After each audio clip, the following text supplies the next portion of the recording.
Hey everyone! If you're having trouble installing uBlock Origin on your Chrome browser because it's no longer supported or the Add to Chrome button is grayed out, don't worry, I've got two simple fixes for you. Let's jump right in. First, open Google Chrome and go to the Chrome Web Store page for uBlock Origin. You'll notice the Add to Chrome button is disabled, and there's a message saying the extension is no longer available. To bypass this, right-click anywhere on the page and select Inspect to open the developer console. Now, switch to the Elements tab and press Ctrl F or Command F on Mac to open the search bar. Type Disabled and look for the section where this parameter appears. Click the small arrow icon next to it to expand the section. Then find the Disabled attribute.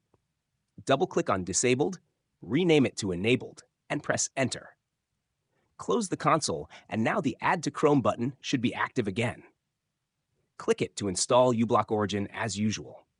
If this method doesn't work for you, don't worry, let's move on to the second solution.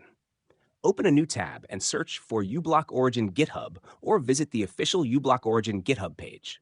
Click on Releases and scroll down to find the Chromium zip file under Assets. Download the zip file and wait for it to complete. Now, open a new tab and go to Chrome/Extensions. At the top right corner, enable Developer Mode. Since the file is in zip format, double-click on it to extract the contents. Back in Chrome, click Load Unpacked, then select the extracted folder. The extension will now be added to Chrome. You may see a Manifest v2 warning, but the extension will still function normally. And that's it. These two methods will let you install uBlock Origin and continue blocking ads on Chrome, even if it's no longer officially supported. If this video helped, don't forget to like, share, and subscribe for more tech fixes. Thanks for watching, and happy browsing. Let me know if you need any formatting changes.